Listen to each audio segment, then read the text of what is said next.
in a league game since you've been in England, but clearly their manager is someone you know very well. Can you just explain what you feel about Marcelo Bielsa and how he's influenced you in terms of the way you manage football teams?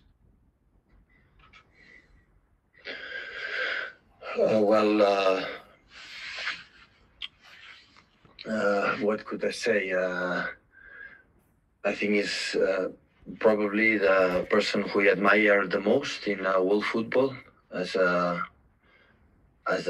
manager and as a person. I think he's the most authentic manager all the time in terms of how he conducts his teams. Like, he's unique. Nobody can imitate him. It's impossible. And especially his behavior as a person of the pitch, and related with the media, related with. I was fortunate sometimes. I'm not. I don't see him quite. And not every week, but the pleasure to, when I can spend time with him, it's always so inspirational for me. So my theory that the managers not depends of the value of how many titles or many prizes you want, because I feel far away about his knowledge as a manager. We won my teams more titles than him, but in terms of knowledge of the game and many things in training sessions, still I am away from him. And always is, I said before, when I was in the Premier League, so always a good present, a good gift to have him here in this championship in the Premier League, because his teams always is a joy to watch, and how honest they are, and always they want to attack, they want to produce some good football for spectators, and I think it's a good news for England. People regard Johan Cruyff as being your kind of inspiration in terms of coaching, but would you say Bielsa has equal status in that way? No, because I've not been with him in terms of day-by-day training. So Johan Cruyff by far was the most influential person in my life as a manager and also as a person. Because I was 4 years with them, and after, when I started to be a manager, I was be helped incredible well a lot with him on advices and many things. But what is in Marcelo, in my point, is what I said before. In the world football, is the person who I admire the most. Thank you. Thank you, Simon. Ben Ranson. Ben. Hiya, Pep. It's the first time we've had the chance to speak to you since the Champions League draw. You were probably as surprised as the rest of us you didn't have to go to Shakhtar again. But in terms of the actual teams you did draw, what do you make of it? And is the biggest positive, given the current climate, the travelling? You don't have any of those really long trips that you've had before. The draw is a draw. We cannot control it. The last season, the people said how lucky we were, and after we saw what happened with Atalanta, well, now is not a surprise. It was one of the teams that nobody won't face. So at the international break, we have all the clubs here in England. We have an incredible schedule in terms of the Premier League and Champions League, Premier League, Champions League, Premier League, Champions League. And we will see in the draw which will be the first opponents. But in Champions League, I have my theory that every game is tough, and hopefully we can recover people and arrive in the best condition as possible. Following on from the meetings this week between the clubs, the Premier League, the referees around the handball rules, and specifically the number of penalties that have been given away, the interpretation of those rules is being tweaked this weekend. And I just wondered, are you happy to see the rules being tweaked with regards to penalties, or do you think it might have? Yes. And what effect do you think it will have to the game, the changes? Football is an unpredictable game, so for example, the last hand from Eric Dyer, or the hand from Brighton against United, or in other hands when West Ham was not considered a hand against Arsenal. So everybody knows when these are some international intentional hands, or absolutely international, when the defender or one guy jump in the box and after for deflection go to the hands and rewards a penalty that is, honestly, it's quite ridiculous. But hopefully the referees, the biggest teams of the Premier League, even the important manager of this club, the Premier League, can decide the best for the game. Everything is the best for the game, to be most fair. Okay, thanks, Ben.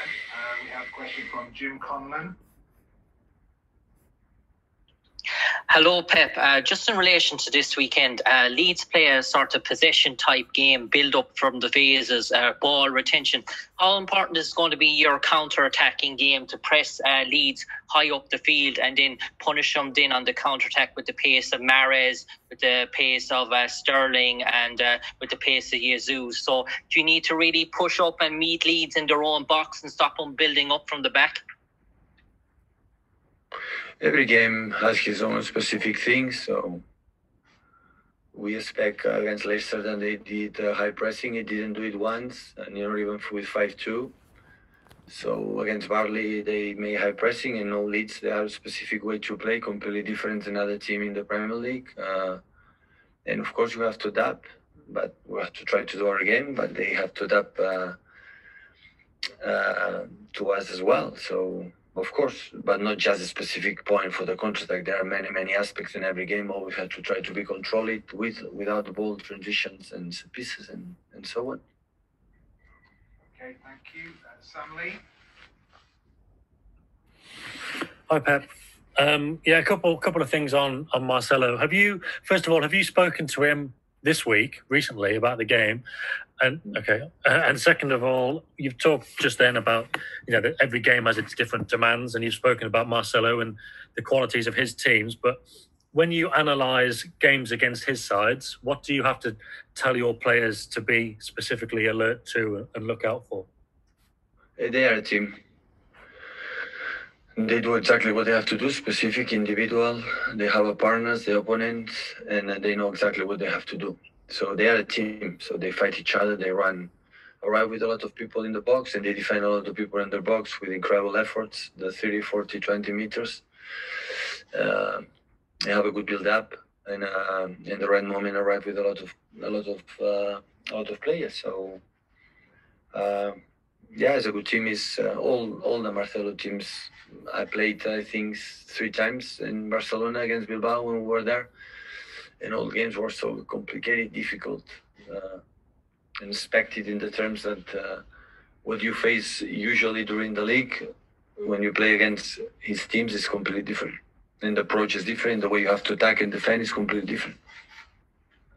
Thanks, Pep. And just, if I've got extra time, I remember you said at certain points last season, after your team had maybe lost games or struggled with transitions or pressing or whatever it was, you said you were confident that you had some ideas how to improve that, and that next season it would be better. I'm just wondering if you're still thinking along those lines, that you've got the solutions to some of the problems from last season, and that this season will be better than last.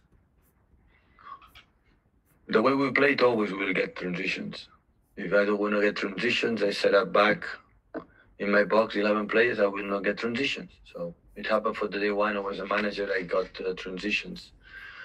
But the last season, I think it was not the important thing, that why we concede goals or we lost games of transition. It was another aspect, especially our mistakes that we have done in some areas that when you do it, it's difficult to solve it. Okay, Fred Caldera. Fred. Hi, Pep. Can you hear me now? Yeah. Yeah. You just said about recovering players. I just wonder if you have any updates about Gabriel's injury. He's not ready. Hopefully after the national break we'll be ready. Yeah. Okay, and in general about him. What do you expect from him in terms of improvement for this season? Obviously, you're happy with him in general, but I wonder if you have any specific parts of his game that you expect him to get even better this season. I think every season is better play than the season before, and this is a good point. I think strikers are so difficult the way they move in smaller spaces, and we have to try. He has to try to improve in the finishing in the last part of in the 18-yard box for the opponent, to be quicker, to be sharper, to be more precise in this area. Like, it's the most difficult one. So the striker is the most difficult position on the pitch, and but he's young and his will and desire to improve, he will get it. He's a guy we are completely delighted to have him here, and I have the feeling so every year is better play than the year before. Thank you. Guys, we'll take one more question, please, before the embargo, and that will be from Andy. Hi, Pep. How have Ruben Diaz's first couple of days of training gone? Is he likely to play this weekend? Yeah, he trained through training session yesterday and today. He settled good, and yeah, he's part of the team right now. We'll see tomorrow, have training session this afternoon, and going to the site. Okay, and Ilkay Gundogan, how is he now, and when is he back with you? Today was the first day he came back to the locker room. Still no training with us, and it's 2-3 days. It was 15 days isolated.